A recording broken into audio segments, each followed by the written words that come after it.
Good morning, students. Myself, Dr. Rajni Parmar, Assistant Professor, Government Law College, Bundi.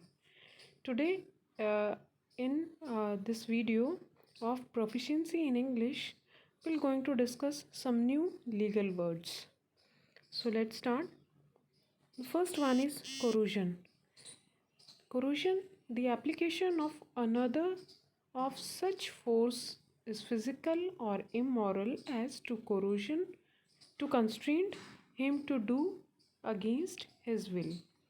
Corrosion शब्द जो है आप पढ़ते हैं, इसको कॉन्ट्रैक्ट में पढ़ते हैं, आप आईपीसी में पढ़ते हैं, आप एविडेंस में पढ़ते हैं। ठीक है, कोरोजन का अर्थ होता है कि किसी भी प्रकार का आप पे जो दबाव डालना, आपको फिज़िकली टॉर्चर करके या इमोरल दबाव डालना और आपसे कोई कार्य करवाना या कहलवाना, वो आपका कोरोजन कहलाता है। जैसे कि आप एविडेंस में आप कोई कन्फेशन दे रहे हैं, कोई स्टेटमेंट दे रहे हैं और वो आपने किसी से डर के आपने वो स्टेटमेंट दी है, किसी के दबाव में आके दी है या फिज़िकली आपको टॉर्चर किया गया है या ब्लैकमेल किया गया है, तो वो क्या होता है, वो कोरोजन कहलाता है। ठीक है ना। इसी प्रकार से कॉन्ट्रैक्ट में जब आप कोई अपनी कंसेंट देते हैं, एग्रीमेंट करने के लिए आप कंसेंट दे रहे हैं, तो उस कंसेंट को यदि आपकी वो फ्री कंसेंट नहीं है, फ्री कंसेंट क्यों नहीं है कि आपने थ्रेटनिंग में या फिर आपने कोरोजन में दबाव में आके, मान लीजिए कोई अथॉरिटी है आपकी और वो अथॉरिटी आपसे कहती है कि आपको कार्य करना है, हालांकि वो कार्य आपको सही नहीं लग रहा है, बट क्योंकि आपकी सीनियर अथॉरिटी आपको कह रही है, तो उस प्रेशर में आके, उस मॉरल प्रेशर में आके आप वो कार्य करते हैं, तो उसको कोरोजन बोला जाता है कि आपकी इच्छा के विरुद्ध है वो कार्य, आप उसको नहीं करना चाहते, आपकी वो कार्य करने की कंसेंट नहीं है, बट क्योंकि वो कार्य आप एक इमोरल प्रेशर में कर रहे हैं, एक फ़िज़िकल प्रेशर में कर रहे हैं, तो वो क्या है, वो कोरोजन कहलाता है। मीन्स आपको ज़बरदस्ती वो काम दबाव में डालकर करवाया जा रहा है, डरा कर धमका कर कराया जा रहा है, तो वो कोरोजन कहलाएगा। ठीक है, आगे चलते हैं। Next word is cognate. Cognate है descendant from the same earlier form. Cognate आपका जो है, मान लीजिए कि आपके पिताजी हैं और आपके पिताजी के भाई हैं।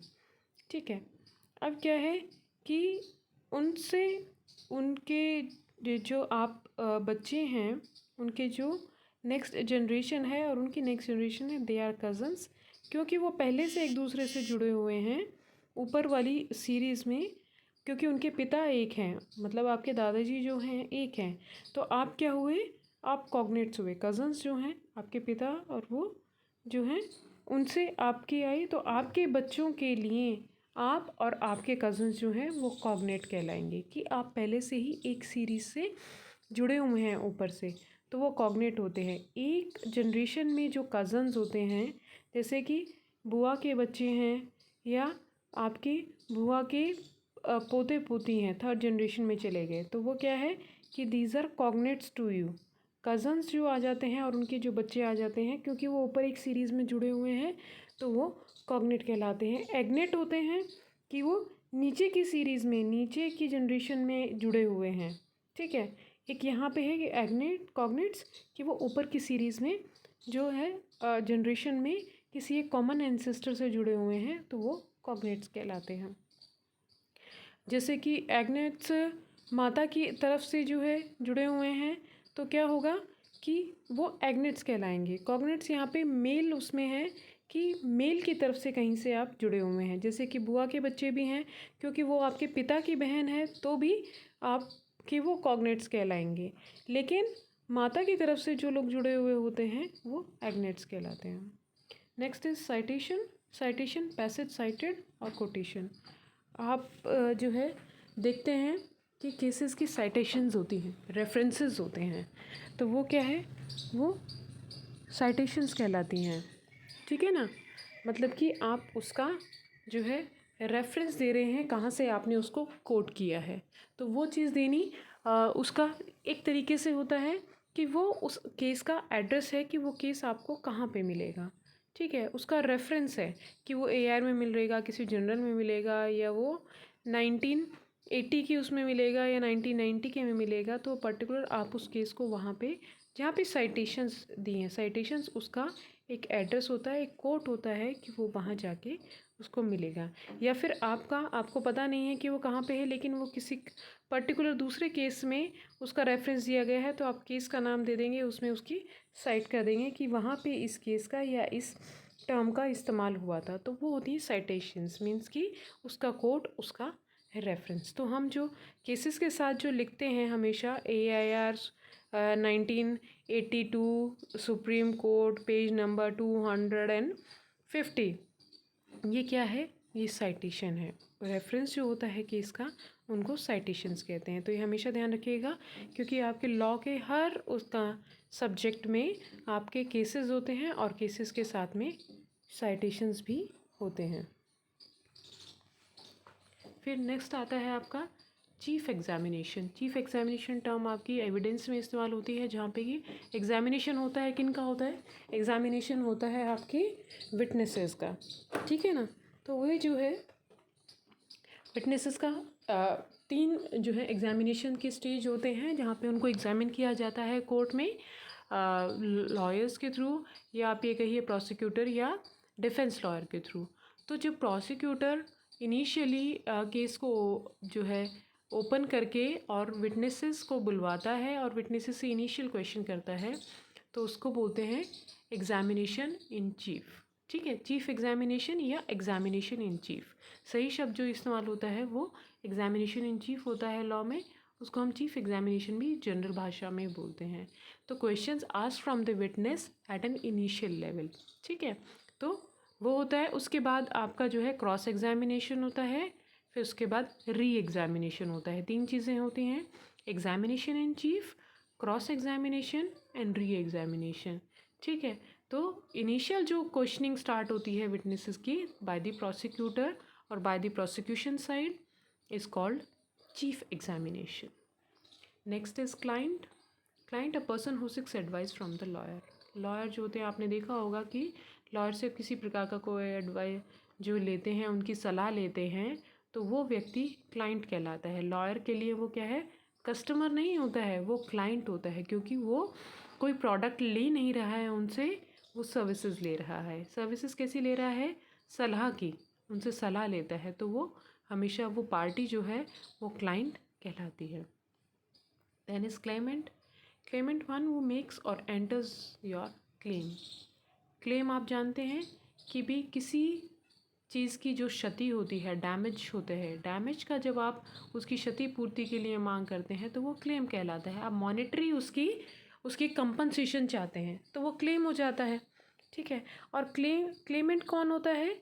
जो व्यक्ति उस क्लेम को मांगता है, उसकी मांग करता है, आपके कोर्ट में सूट फाइल करता है डैमेजेस को क्लेम करने के लिए, तो वो व्यक्ति क्लेमेंट कहलाता है, ठीक है।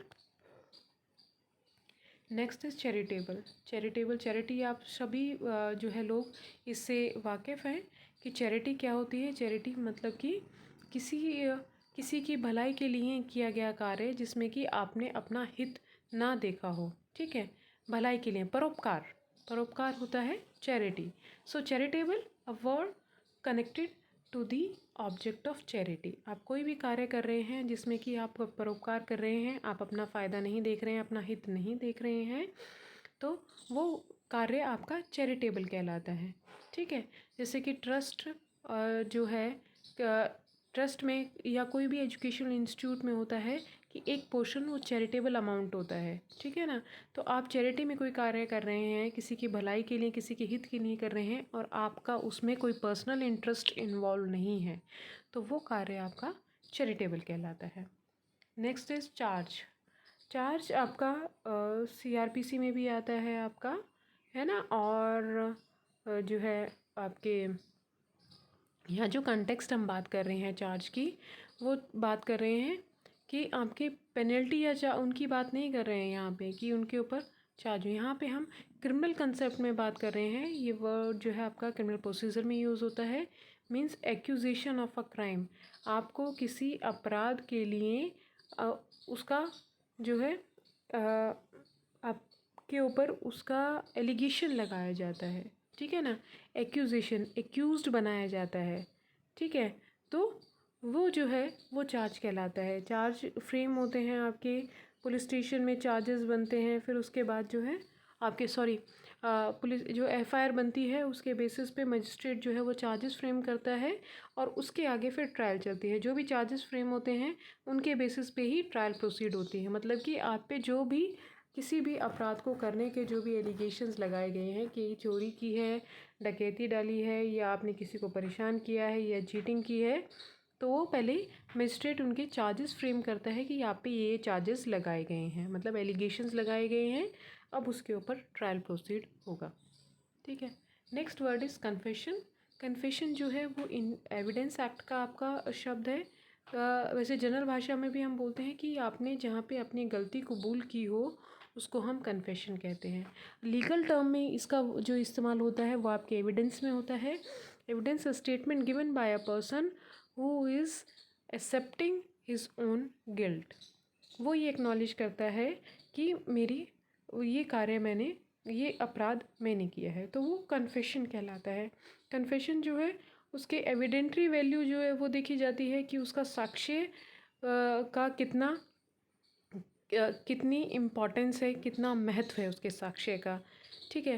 तो इसमें भी देखा जाता है कि उसने कोरोजन में, थ्रेटनिंग में, किसी के दबाव में आके, ब्लैकमेलिंग में कोई भी अपना अपराध को कबूल ना किया हो, तो वो फ्री कंसेंट से अपने जो है मजिस्ट्रेट के सामने अपना कन्फेशन देता है। पुलिस ऑफिसर्स के सामने कन्फेशन कभी नहीं होता है, उसकी एविडेंट्री वैल्यू भी नहीं होती है। तो ये सारी प्रोविजंस आपकी एविडेंस एक्ट में दी गई हैं सेक्शन 24 में, कि आप जो है अगर कोई भी चीज़ को कन्फेस कर रहे हैं, किसी अपराध को कन्फेस कर रहे हैं, तो उसके लिए आवश्यक तत्व क्या हैं जिनके आधार पे वो कन्फेशन माना जाएगा। आपने पुलिस के सामने जाके कहा कि हाँ मैंने ये अपराध किया है, तो वो कन्फेशन नहीं माना जाएगा।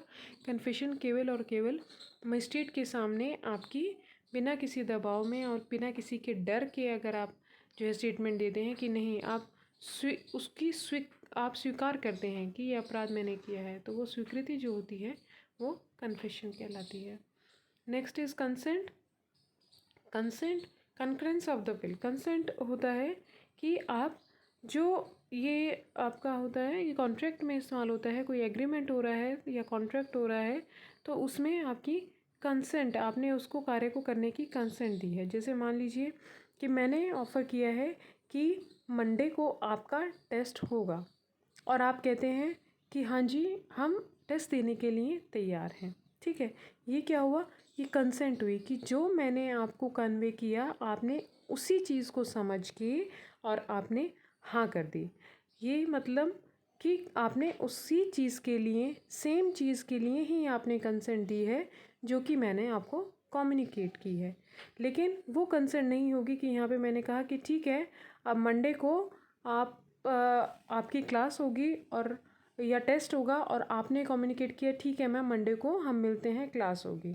सो यहाँ पे सेम कंसेंसस नहीं है ना, कनकरेंस नहीं है, क्योंकि आपने आने के लिए कंसेंट दी है वो किसके लिए दी है, क्लास के लिए दी है। और मैं यहाँ पे आपसे क्या पूछ रही हूँ, टेस्ट के लिए पूछ रही हूँ। क्लास तो होगी लेकिन क्लास में टेस्ट होगा।